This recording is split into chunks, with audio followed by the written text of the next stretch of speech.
Hello, dear Sleep Chamber listener. I hope you've been enjoying my random and weird content and that it's been helping you drift off to a restful slumber. I have an important announcement to share with you all. Soon, Sleep Chamber will no longer be releasing new episodes. But don't worry, I'm excited to invite you to join me in a new journey to peaceful sleep with my brand new podcast, Fall Asleep with Henrik. Available wherever you get your podcasts, Fall Asleep with Henrik continues the same methods you've come to love from Sleep Chamber, but with even better production quality. I'd like to express my heartfelt gratitude for your support and dedication to Sleep Chamber, and I truly hope you'll make the transition with me to Fall Asleep with Henrik. Rest assured, all episodes of Sleep Chamber will remain accessible for you to revisit whenever you like. It's been a pleasure helping you find rest and relaxation, and I look forward to continuing this journey together in Fall Asleep with Henrik. Sweet dreams. The right shoes can take an outfit from good to great, like Allbirds All-New Courier, a shoe with a classic silhouette for everyday style, timeless comfort, and supreme versatility. And at the Allbirds Innovation Lab, they're doing all the sciencey stuff like research and testing to create shoes from natural, sustainable materials, so you can look good while doing good. Everyday comfort delivered. Allbirds All-New Courier. Elevate your supernatural style at allbirds.com today and use code FRESHSOCKS for free socks with your purchase. Good evening. This is Sleep Chamber, the podcast that doesn't have any agenda but to help you fall asleep. If I can offer any advice on how to deal with my podcast, it's this: don't take it too seriously. Just use my voice either way you see fit. You don't even have to listen if you don't want. Just zone out. I promise I won't feel bad if you do. My name is Henrik. I'm not from where you live, probably. And I'm going to talk like this for about an hour. So now you know. It is what it is. What happens, happens. And as for now, there's nothing we can do.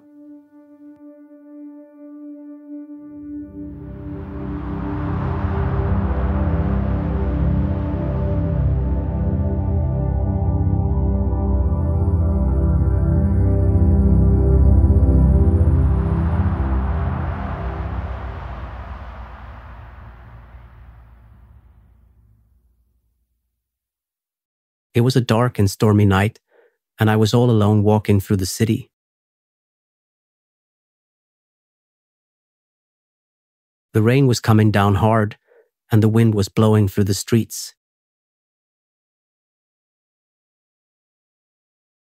I felt so alone and lost, and I didn't know where to go or what to do. I just kept walking, hoping that someone would come and find me. But no one did. I eventually found myself at the edge of the city, and I just sat down and cried. I felt so hopeless and helpless, and I didn't know what to do. But then I heard a voice in the distance, and it was coming closer. I looked up and saw a light, and I knew that someone had finally come for me. Then I saw the most beautiful angel I had ever seen. She was coming towards me, and I felt like everything was going to be all right. She took me in her arms and told me that I was never alone, and that she would always be there for me. Then she took me away to a place where I would never be lonely or lost again.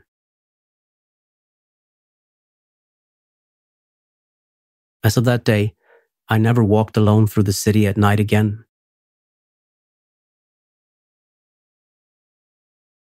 Because I knew that my angel was always with me. Before that night, I never believed in angels. But now I know that they are real and that they are always watching over us.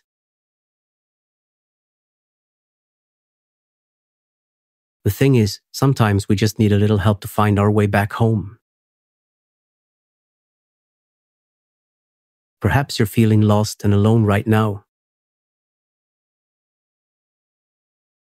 But don't give up hope. Because there is an angel out there who is looking for you. And when you finally find each other, you'll know that everything is going to be all right. My angel found me when I needed her the most.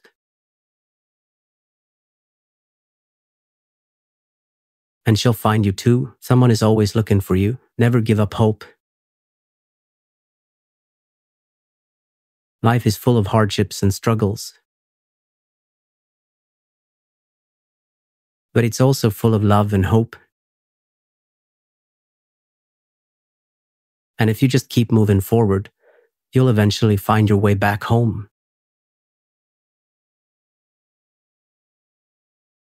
If you're feeling lost and alone, don't give up.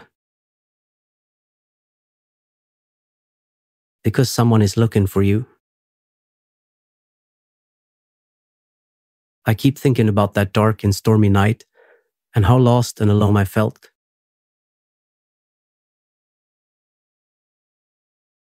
But I also think about my angel and how she came and found me. And I know that if she can find me, she can find anyone. So never give up hope.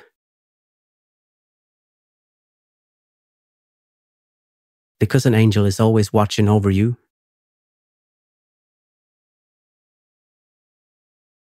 But it's not just angels who are looking for us. We are also looking for each other. So if you're feeling lost, don't give up. Because someone out there is looking for you.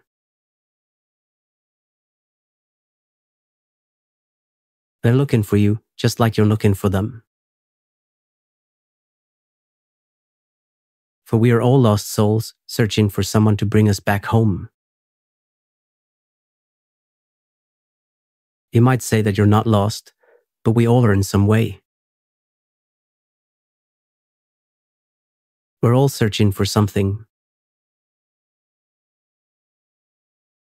And when we find it, we'll know that we're finally home. But what is this thing that we're searching for? I'm not sure, but I think it might be love. Because when we find love, we find ourselves. And when we find ourselves, we find home. So never give up hope. Because someone is always looking for you. And when you find each other, you'll finally be home. So never give up hope. Because love is always worth the search. I've been through a lot of tough times in my life. But I've also been through a lot of good times. And I know that no matter how bad things get, they always get better. Because there's always someone out there who is looking for you. So never give up hope. Because things will always get better. And never forget that you're never alone.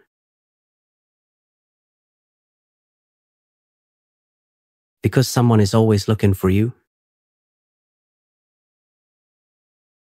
Not just angels, but people too.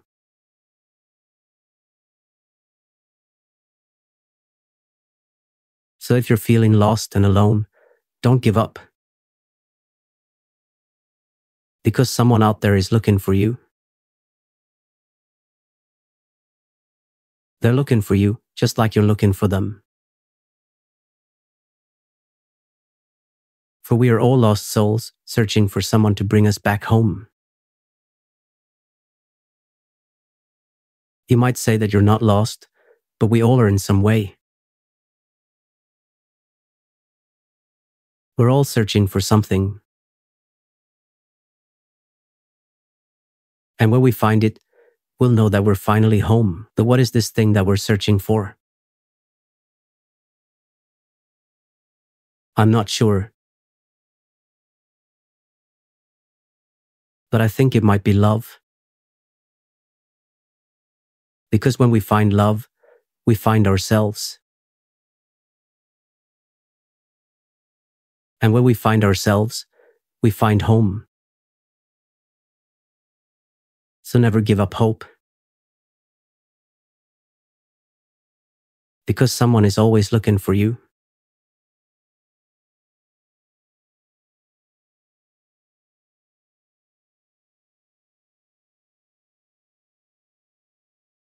So never give up hope, because love is always worth the search.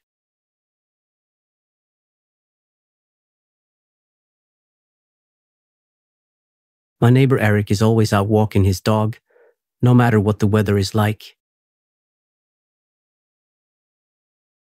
And I often see him walking through the city at night. I asked him why he does it, and he said that he's looking for someone. Who are you looking for? I asked him. I'm looking for someone who is lost and alone, he said. I'm looking for someone who needs someone to find them. I'm looking for someone who is searching for someone to bring them back home. And have you found anyone? I asked him. Yes, he said. I've found many people. And I always will. Because that's what I do. I walk through the city at night, looking for someone who needs me. And that's when I realized that we're all looking for someone. We're all searching for someone to bring us back home. So never give up hope, because someone is always looking for you. Okay, so this is getting long, so I'll stop here.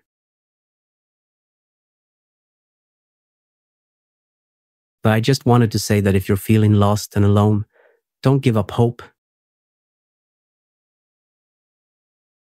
Because someone is always looking for you. And when you find each other, you'll finally be home.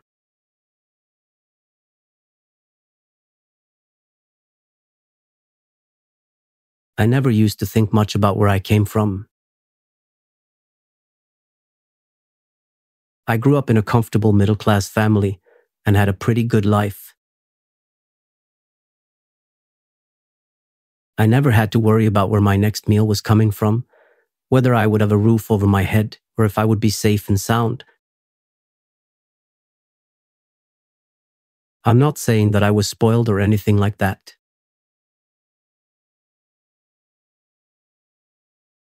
I just had a different perspective on the world because I always had a buffer. But one day, my perspective changed.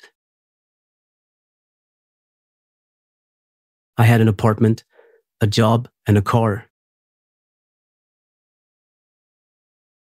I had a driver's license, a college degree, and a good credit score. And then, all of a sudden, I had none of those things. So I went to that agency to try to find a job. At the time, I couldn't tell you exactly what the agency was, but I know it was something like the agency where I got my first real job, which was a staffing agency.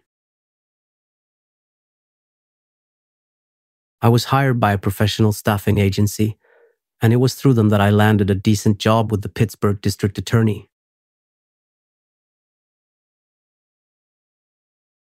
In essence, I became an undercover law enforcement agent. My first official day on the job was August 11th, 2008.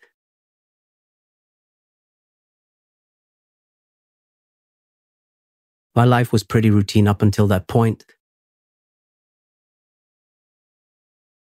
I spent my days hunched over my desk doing my job for the DAW, taking calls, typing, transcribing, filing, and working on anything related to my work. On the weekends, I watched sports and drank with my friends.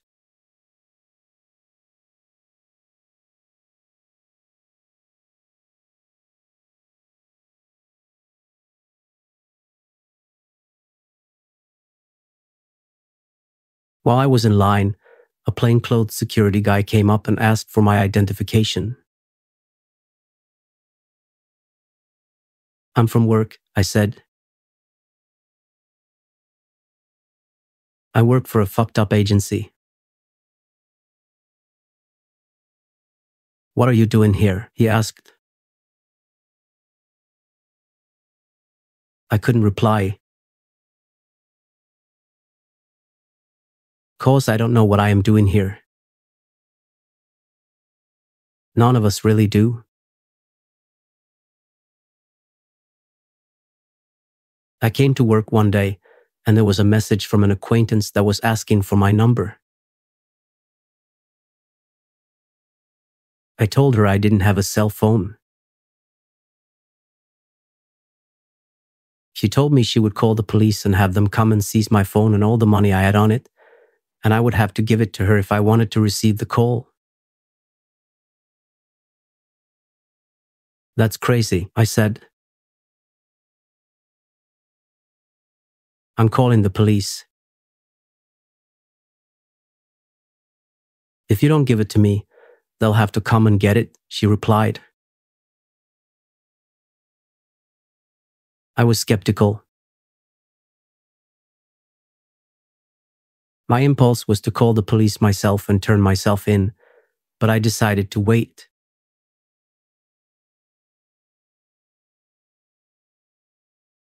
A couple days later, I had become an orphan.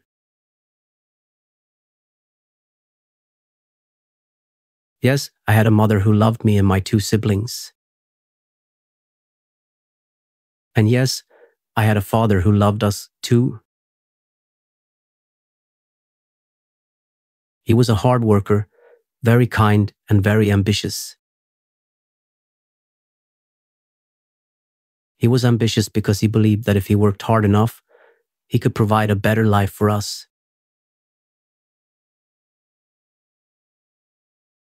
But then, one night, he wasn't able to provide those things for us anymore.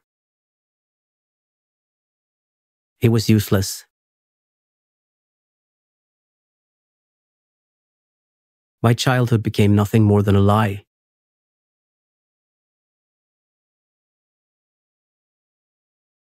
Every day I woke up, I had a certain set of expectations about how the day would play out.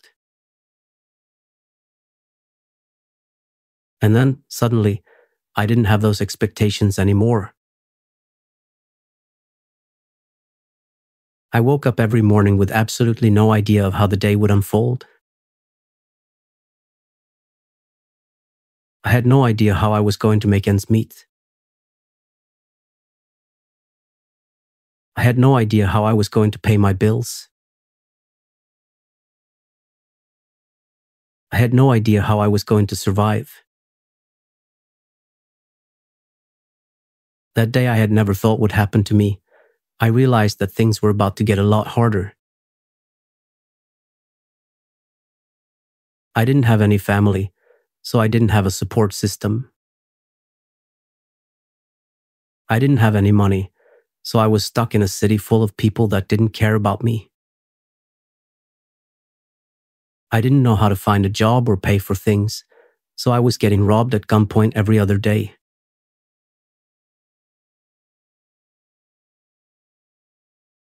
It was also overwhelming, and I felt completely alone. I didn't have any family, so what was I supposed to do?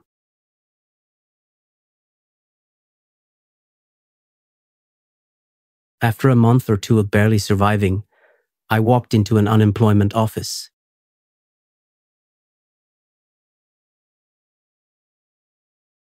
Looking back, I know it sounds crazy, but I really did it. I wanted to find a way to keep working and to help my friends.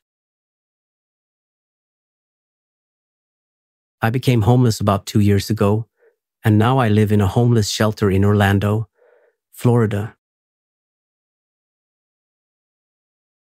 I'm doing okay. I'm probably not going to starve to death or go to jail anytime soon, but my life hasn't been easy. My biggest struggle is finding enough money to buy food. I'm living with a family that accepts me for who I am. But it doesn't make a big difference because I still can't find a job. And I'm one of the lucky ones.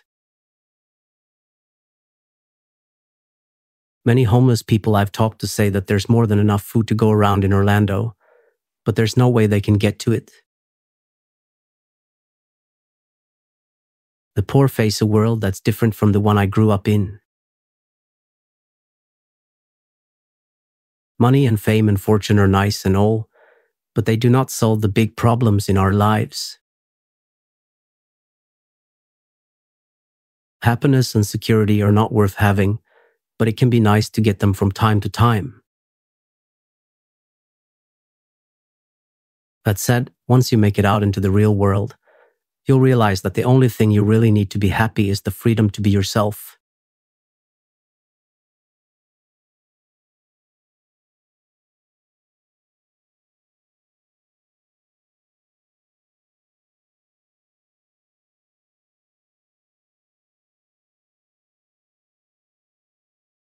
That is all we need. That's all we are.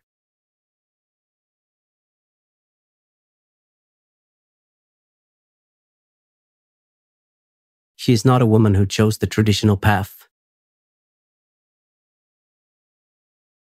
This is the story of the story that will never be told. This is the story of a girl who dared to dream. This is the story of the girl who lived a life with unlimited opportunities. Do not hold on to me and do not forsake me, for surely you made me for myself and for my glory. Before you created me in the womb, I knew you. Before you cast me out into the darkness of the world, I knew you. Before you slandered me with false accusations, I knew you. Before you said you would abandon me, I knew you. I am some girl who dared to dream. This is the story that will never be told. This is the story of a girl who dared to dream. This is the story of the girl who lived a life with unlimited opportunities. This is the story of a girl who dared to dream.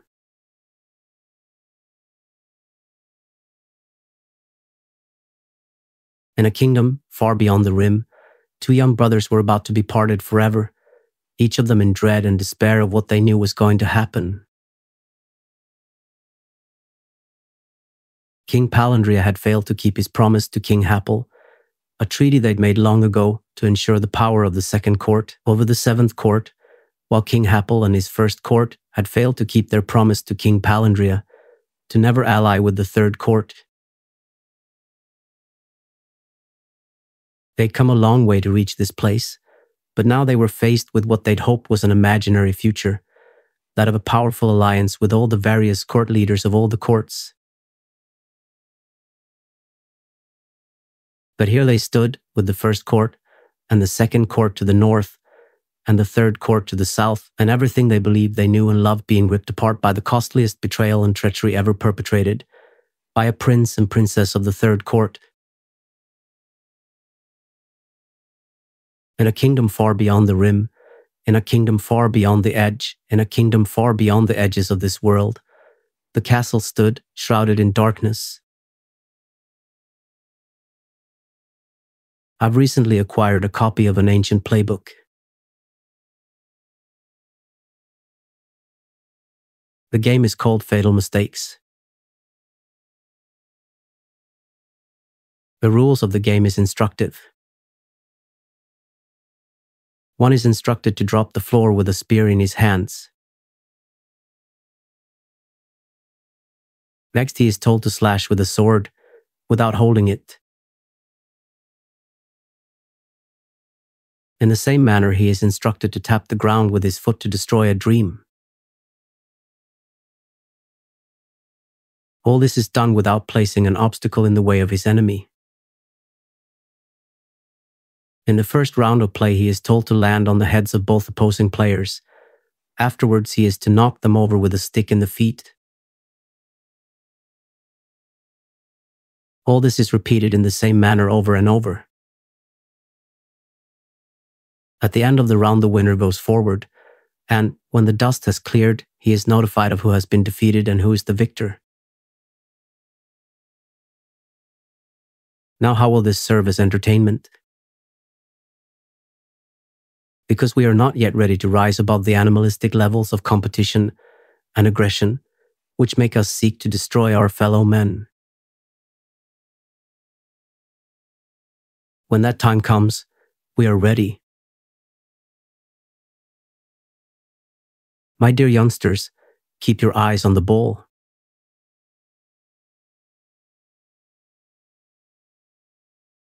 Connection Audiobooks present My Spring Break by Lucas Barrymore.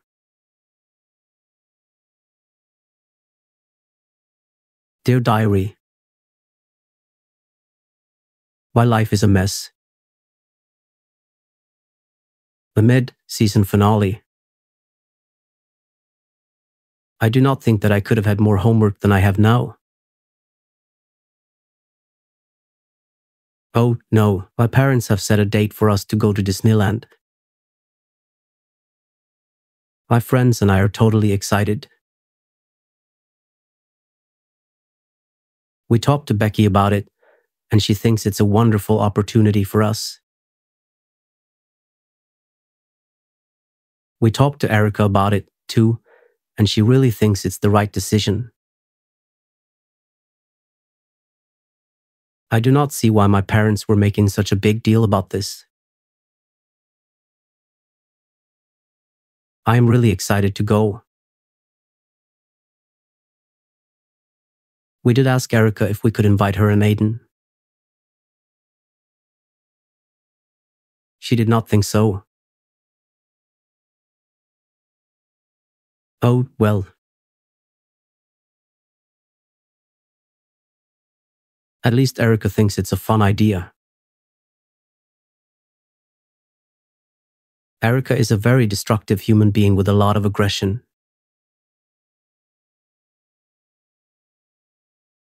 My parents are taking us to Disneyland.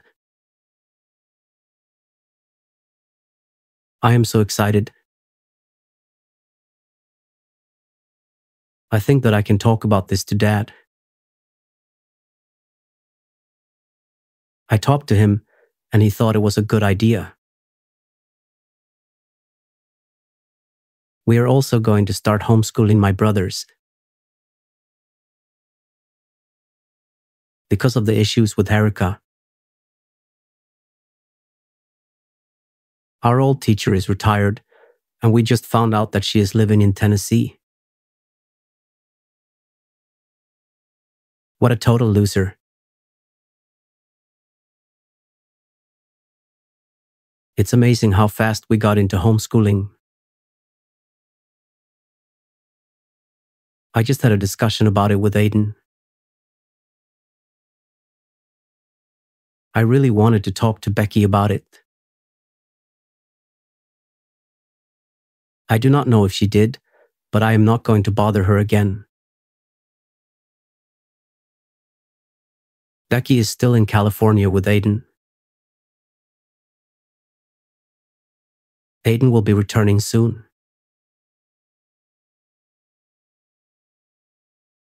We are still in California. I wonder what Erica is doing. What dark deeds?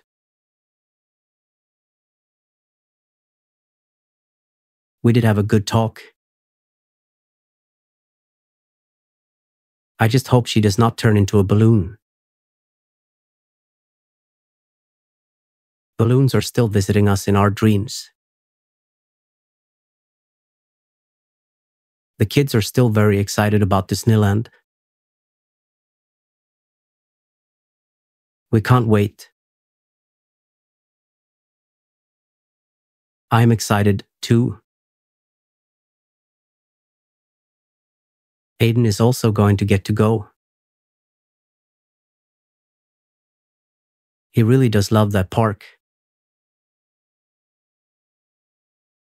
We went to the amusement park last year on my spring break. Aiden was so happy that he did not go on any of the scary rides. He was scared that we would all get hurt. Aiden is a little bit younger than me, so he can do a lot of the rides that I cannot do. I can't believe how excited I am about Disneyland. I cannot believe that we have never been to Disneyland before. I think that I am going to make our spring break trip a very special one. Erica appears to be a balloon now.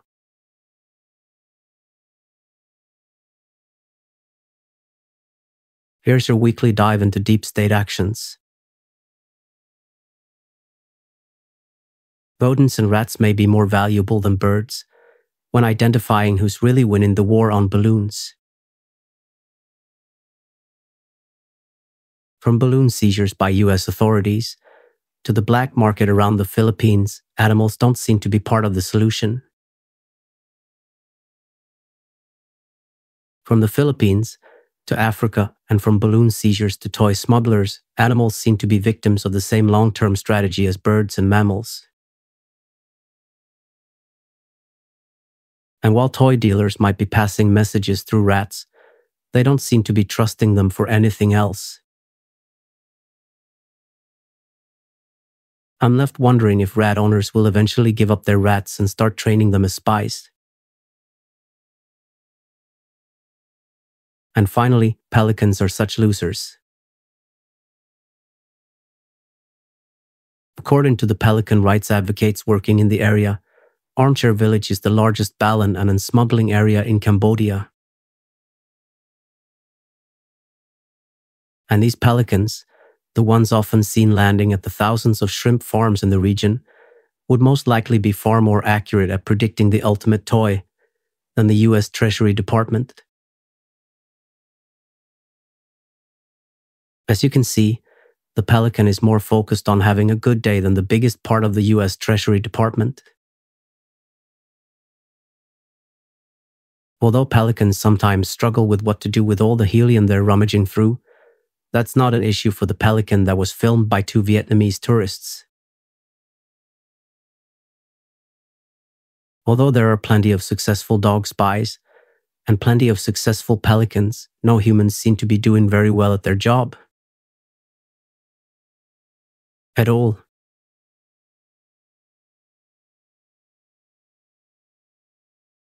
Owl City. What a dark place in the woods.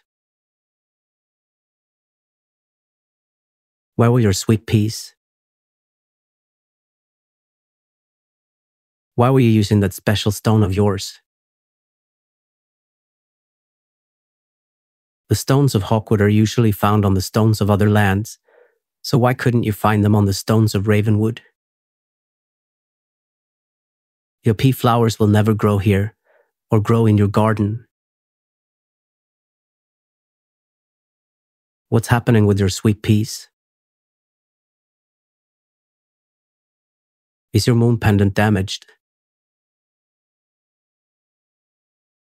Can you show me that stone of yours, or will I have to dig up the sweet pea beds to find it?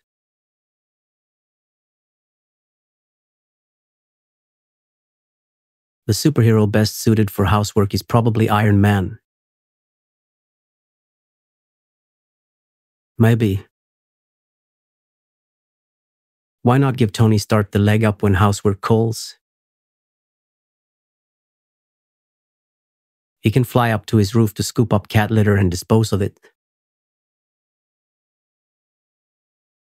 One more thing. Iron Man also makes an extra good dustbuster. He's made from carbon fiber and can withstand over 500 pounds of impact force. A more likely candidate is Superman, who is also strong enough to lift a car. But might also be out of reach if his superpowers change. Superman's weight in pounds is listed as 447, meaning he'd have to carry around roughly 3 of Tony Stark's armor suits and rockets to get all the dirt down the basement stairs. One thing Superman would not be strong enough to do is shoot smoke into the living room while cleaning. This is something Iron Man can do. In fact, Iron Man can see through walls. If Superman has been kicking butt and taking names, why aren't you cleaning? Call me, I'll be in the garage.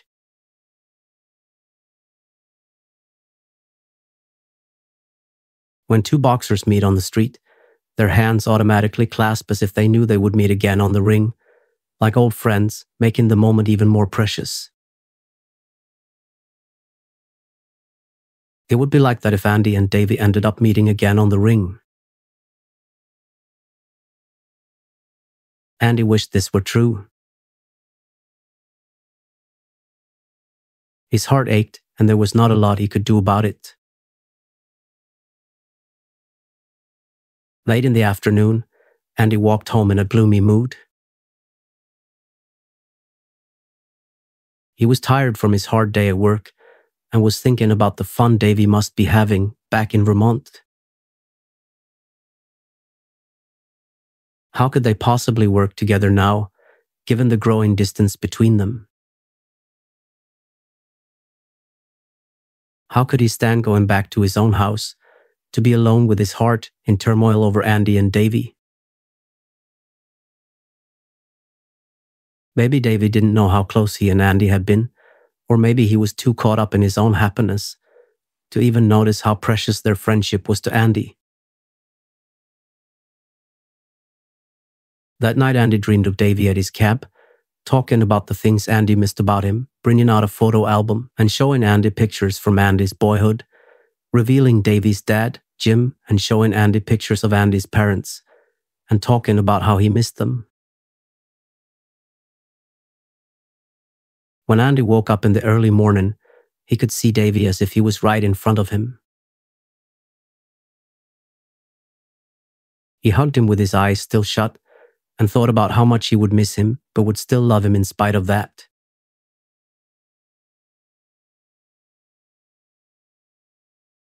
There was an old lady in Kansas City who worshipped Maria Callas. When she stood alone, in the midst of her grief,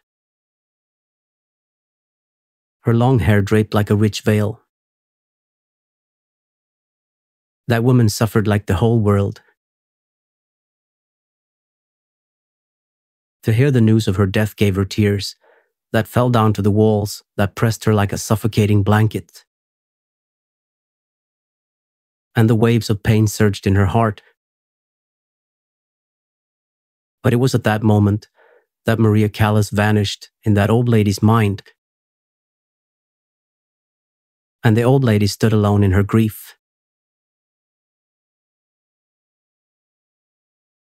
A young man who stood at the gateway of all life's love was wounded and did not suffer the pain of life's blows. That young man had everything, but there was no love in his life, and he was wounded by the wave of dispatch that swept his life to the side. It was when the waves of dispatch destroyed him that the young man who stood at the gate of all love vanished. Every day people ask why the other is suffering like this.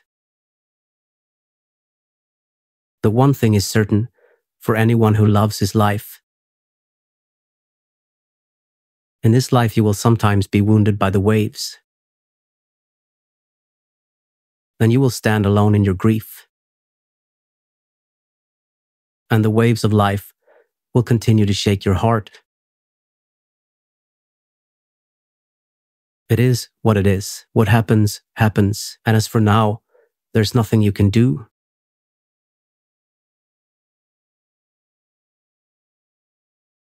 The Regime Revealed is a novel about a British nobleman living on the Gold Coast in 1858, threatened by the spread of slavery to other areas of Africa and the impending annexation of Africa by Britain. Michael Hobbs is an Englishman whose family has been in British possession for centuries. When the British government builds a refinery near his estate, the opportunity presents itself for Michael to live in luxury and to reap great profit. He is much too pleased to accept, not realizing that his decision has far greater consequences. In a confrontation, Michael discovers his cousins and nephew plotting to take over his property, in a move that is opposed by powerful members of the British colonial bureaucracy.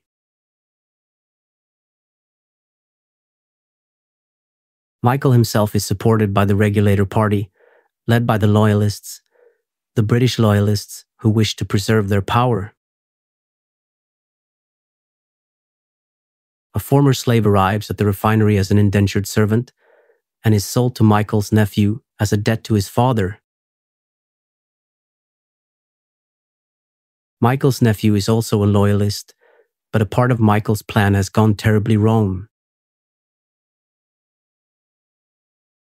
His enemies have taken a man as a slave, and Michael's nephew is now guilty of supplying the slave.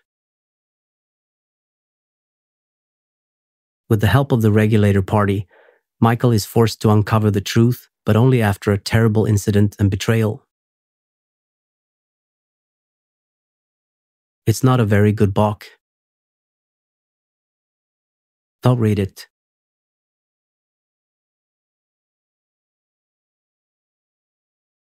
The first thing you see when you look in a mirror is the nose, then the eyes, followed by the mouth. As we come into this world, the nose, the eyes, the mouth, we are guided and directed by the mother. The mother's mouth talks to us as the father's mouth gives out advice. The mother is the most important, most powerful, and certainly the most beautiful organ in the body. The rest of the body may well become ugly, and it may give itself up to the assault of the disease. But the beauty of the mother is so strong and all-powerful, and it is so large and so infinitely powerful, that the beauty of the mother is manifest to all of us as soon as we come into the world. We see people walking on a motorway as they arrive in town. The person who has gone through the struggle of having a baby stands straight and tall, just like a judge.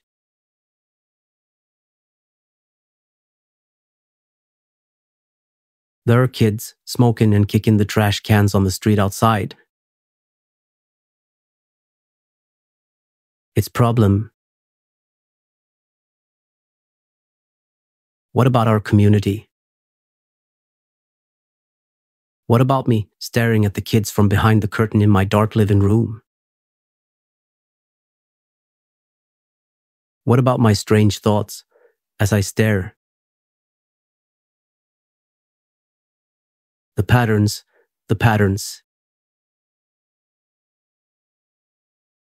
My family.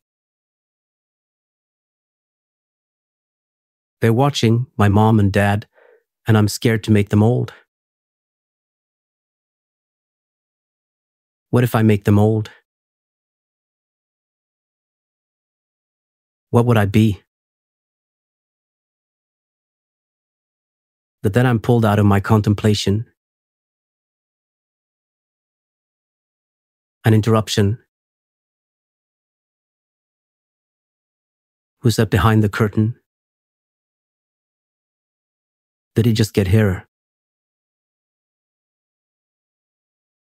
He has an almost blind-looking mother in a rocking chair, with knitting needles in her hands. He's not alone either. A young boy, I think, and as he stares at me with his wide eyes. I realize that this is, in fact, my twin brother, Thomas. The one who made my parents old. I'm happy he's here. He smiles. They're old, he says.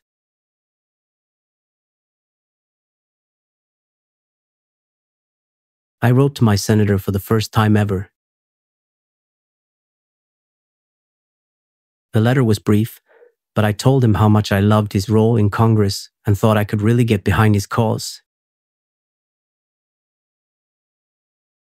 Afterwards, I realized that I was making a political statement. This was a big step for me, to be political and try to do what I could to change the future of my community. For the first time, I really wanted to get involved. One afternoon in November 2009, I went to a small house in Denver's Northeast Park to meet a man named Mike Williams, a 52-year-old from Vancouver, Washington. Mike had been the first man to challenge the balloon prohibition laws that were being used to prosecute him for owning a green balloon. He lost his appeals, and he was living in fear of being jailed again. Mike had been active in Denver's balloon community for years, and his pleas to change the law had been ignored. He was frustrated and scared that something terrible was going to happen to the green balance. I asked Mike about his years of activism and how he didn't realize that he was an actual balloonist until he was 19. Mike said that he started going to parades because he thought that balloonists in parades were closer to what he was. An outcast. I was impressed with his knowledge of the history of balloon activism in Denver. Mike told me that he was proud of my letter to the governor. He said that he had worked for years to get the balloon community to accept itself. Mike knew that our society had changed to accept balloonists, and that it took a lot of work and courage for us to accept ourselves.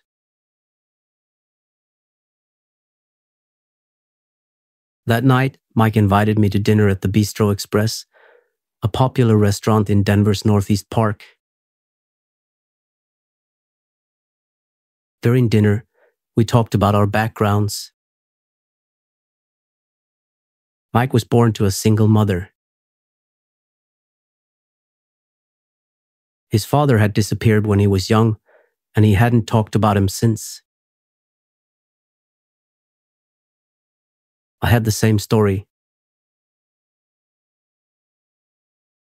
My dad died when I was 13 years old. My mother was a school teacher. I grew up with a sister who was a social worker. I was nervous about this dinner. I felt uncomfortable talking about my background. I just wanted to get to know Mike and let him tell me his story. I wanted to show Mike the letter that I had written to Governor Kaufman.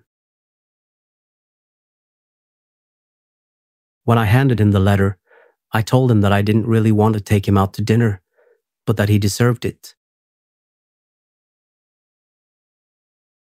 It was the first time that I had ever invited another man to go out to dinner. I was nervous that Mike wouldn't want to go, but he told me that he would be willing to go anywhere. He asked me what I was going to do to get the law changed. I told him that I was trying to get my state law changed, but that I didn't want him to focus on that. I told him that if he just understood that my efforts to get this law changed were about getting enough attention, then he could stand behind me. After dinner, Mike asked if I would let him read my letter. I agreed.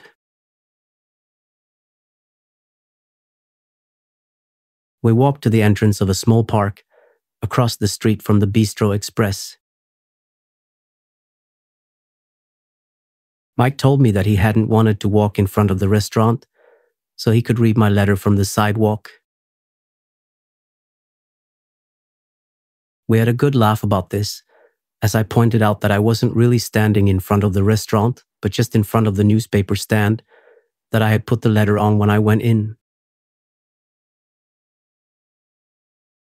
Mike opened my letter and read it. He said that he wanted to read it all. I think that he was embarrassed. I told Mike that I would leave my letter on the park bench for him, so he could read it after I had left. This was the day my life started moving. Hello, dear Sleep Chamber listener. I hope you've been enjoying my random and weird content and that it's been helping you drift off to a restful slumber. I have an important announcement to share with you all. Soon, Sleep Chamber will no longer be releasing new episodes. But don't worry, I'm excited to invite you to join me in a new journey to peaceful sleep with my brand new podcast, Fall Asleep with Henrik. Available wherever you get your podcasts, Fall Asleep with Henrik continues the same methods you've come to love from Sleep Chamber, but with even better production quality. I'd like to express my heartfelt gratitude for your support and dedication to Sleep Chamber, and I truly hope you'll make the transition with me to Fall Asleep with Henrik. Rest assured, all episodes of Sleep Chamber will remain accessible for you to revisit whenever you like. It's been a pleasure helping you find rest and relaxation, and I look forward to continuing this journey together in Fall Asleep with Henrik. Sweet dreams.